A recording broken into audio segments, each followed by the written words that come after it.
Dear students, in our previous classes, we have learned about the problems faced by Indian agriculture, or let us say, causes for the backwardness of Indian agriculture. After knowing why is Indian agriculture backward, it is very important for us to know measures taken to modernize Indian agriculture. So, the heading measures taken to modernize agriculture, or let us say measures taken by the government to improve agriculture production.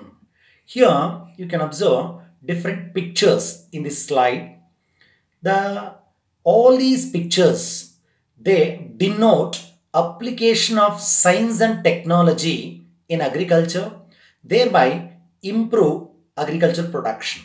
Let us discuss these measures in detail one by one. The government of India took several measures from time to time for increasing agricultural productivity and total agricultural production in India. These steps can be broadly divided into two parts. Clear? They are technological reforms and institutional reforms. I repeat, technological reforms and institutional reforms. The gist of this entire paragraph is that the government has given agriculture priority sector, what you call status. So in order to improve Indian agriculture, government has taken several measures from time to time. The main motto is to achieve self-sufficiency in food grain production and also to promote agricultural productivity. So keeping these points in mind, several measures have been taken. These measures, we can classify them as technological measures and institutional reforms in agriculture. Let us discuss both these headings in detail one by one.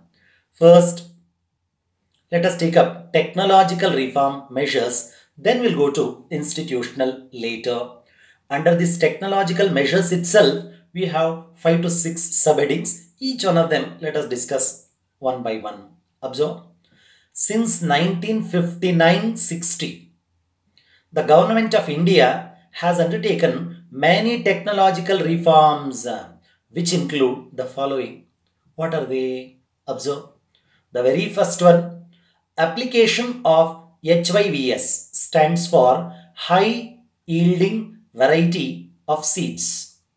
This word often we use in economics. We shortly call it as HYVS, which means High Yielding Variety of Seeds.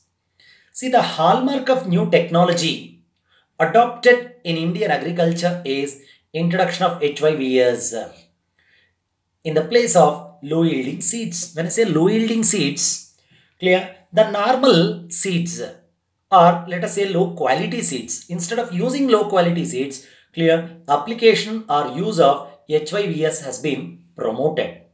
Professor Norman Borlaug, I repeat, Professor Norman Borlaug developed HYVS for wheat crop in USA.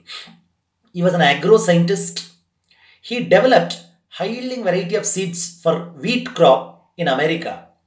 And these what you call HYVS were used in Mexico. It increased wheat production in Mexico during 1960s. See, actually he made an experimentation that in order to increase wheat production, lot of stress was given and the entire team of Norman Borlaug developed HYVS and they were adopted in Mexico, as a result of which wheat production increased in Mexico in 1960s. Same variety of HYVS were used in Indian agriculture.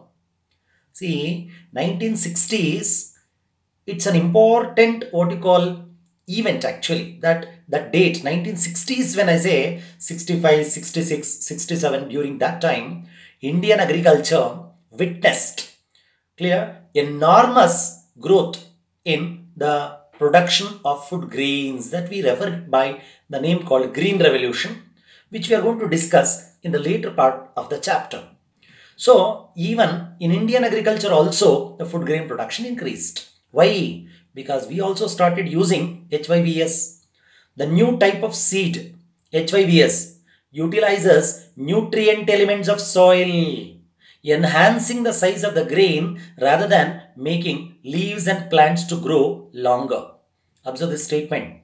This new variety called HYVS, it utilizes the nutrients of the soil and makes the grain bigger than making leaves and the plants to grow longer. And that's what we call them as hybrid quality seeds, or we also call them as HYVS.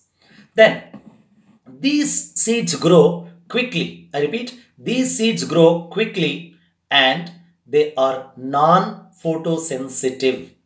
I repeat, they grow quickly and non-photosensitive. Hence, farmers can get 2 or more crops in a single year. That's what we call it as multiple cropping. What do we call? Multiple cropping. Due to this agricultural production increased in 1960s, which in turn resulted in Green Revolution in India. Let us move on to second point. Application of chemical fertilizers. See, these HYVS, high-yielding variety seeds, they require huge amount of soil nutrients. Hence, under this new technology, if we can enrich nutritional contents of soil, we can increase productivity. What is the statement completely says? The statement says that these HYVS, they require more soil nutrients. The normal fertility of the soil may not be sufficient. So that's why we have to enrich soil by adopting chemical fertilizers or by applying chemical fertilizers. Then for this reason, chemical fertilizers are used.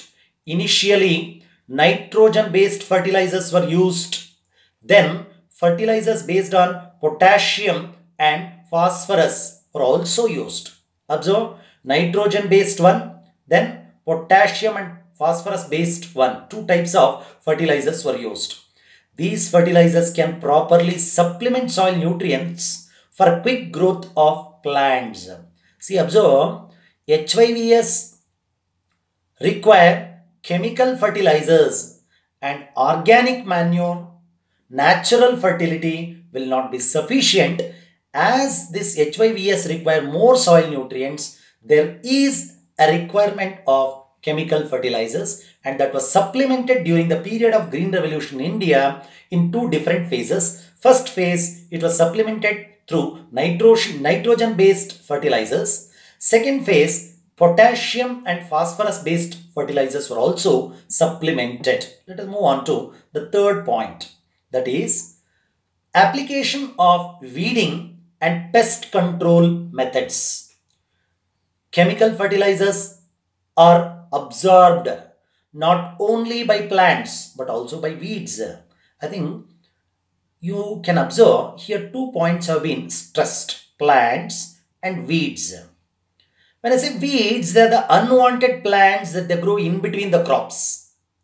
See, when the farmers apply chemical fertilizers and the fertilizers are absorbed, that is nutrients of the fertilizers which have been it will be absorbed not only by the plants but also by the weeds. When the weeds are there, the fertility of the soil will be maximum absorbed by the weeds. That's why it is very necessary for weeding. That's what, unless these weeds are uprooted. Uprooted means from time to time they have to be uprooted, taken out regularly. There would be wastage of fertilizers.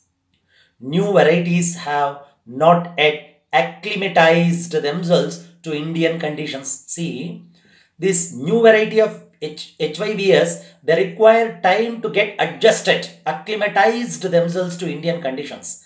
Hence, they are subjected to diseases or pest attacks. So, provisions must be made for usage of pesticides. See, when you use HYVS, you require chemical fertilizers also. From time to time, weeding is required.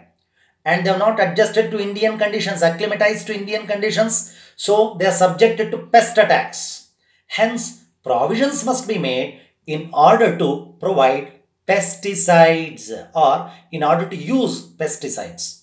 So the government of India started encouraging the production of various chemicals which could be used as pest control in Indian conditions. That's what we call it as pesticides. Let us move on to point number 4, that is application of proper irrigation. See, before I proceed to the concept in detail, we should know the meaning of the term irrigation. I think all of you know artificial supply of water for agricultural purposes, you call it as irrigation. See, these chemical fertilizers contain nutritional elements in a concentrated form. That is, when we use HYVS, farmers supply these chemical fertilizers. These chemical fertilizers, the nutritional elements will be in the concentrated form. Hence, they require supply of adequate water. So, water is must. So, that plants can dilute these elements and assimilate them properly. Means that if the plants have to assimilate and dilute these elements and assimilate these what you call nutritional elements, water is must. So if irrigation facilities are inadequate, the productivity may decline. However, over irrigation is also harmful. See, irrigation is required, but it has to be provided, but in a limited way. Neither it should be inadequate nor it should be over irrigated. If the level of water is too high, the shorter varieties or dwarf varieties of plants would be completely submerged. Therefore, water supply must be carefully controlled and there must be facilities for drainage of water. When I say drainage of water, the excess water should flow out easily from the fields so that the plants will get required or adequate quantity of water. Then the government of India took several measures to improve irrigation facilities. And important sources of irrigation in India we classify into two parts. One, surface water, one more, underground water. See, observe these. These are self-explanatory. Surface water means they are found on the surface of the land. Example, lakes. Clear? I repeat, lakes. Then ponds. Then tanks, rivers, etc. These are the examples of surface water. Whereas underground water, wells. Both open wells as well as tube wells. Let us move on to fourth point, that is application of proper irrigation. In fact, we have discussed this complete point of application of irrigation, surface water, underground water with examples. Let us move on to point number 5. That is, during the last few decades, the government of India undertook several irrigation projects. They consisted of both major and minor irrigation projects. When I say major and minor irrigation projects, it mainly include multi-purpose projects or like erecting dams across the rivers, constructing canals, constructing reservoirs, etc. And the second one include minor irrigation projects through provision of shallow tube wells. I think you are aware, shallow stands for that which is not too deep. Opposite of deep is shallow. Then the ultimate irrigation potential of the country has been assessed as 139.89 million hectares. Groundwater contributes. There's a correction here. Observe, it should be groundwater. Groundwater contributes more than 79% of total ultimate potential through minor irrigation. Students, please note, it should be groundwater, not groundwater. Understood? Then, point 5, that is adoption of improved technology. That is, the government of India encourage the farmers to adopt modern implements like tractors. Observe here the picture down. Tractors. To power tillers. See, you can view how the power tiller look like. It's here, power tiller. Observe second picture. Then third, sprayers. Sprayer picture is also available. Observe. Then harvesters and thresher machines. That's what we also call this as combined harvesters. You can harvest also and even use this as thresher. So when we use all these machines in agriculture, that's what it becomes mechanized agriculture or mechanized farming. A tractor is a vehicle intended for drawing, towing, pushing or pulling something heavy in an easy way. See, the farmers use these tractors for the purpose of cultivating or tilling the soil also. Even for transporting the grains, inputs and such others in the agricultural activities. Then it has become possible, to cultivate large tracts. TRACTS, tract stands for areas. Large tracts of land within a small span of time with the help of tractors. Let us say instead of tractors, if the farmers use, let us say bullock cart, wooden plow, it takes lot of time to cultivate the land. Instead of that, if the farmers use tractors, definitely these tractors will help them to cultivate large areas in a small span of time. Farmers with small holdings can use power tillers. When I say power tillers, they are called rotatory tiller. It is motorized cultivator that can till the soil by means of rotating blades. See, observe this picture, second picture. This power tiller, you can see here rotating blades. Especially this type of power tillers will be useful to small farmers who cannot afford to tractors, and they can cultivate the land also with limited investment. However, a sprayer is used to apply pesticides and herbicides. Observe here, sprayer is used in order to spray pesticides and herbicides. Use of such equipments have increased labor and land productivity.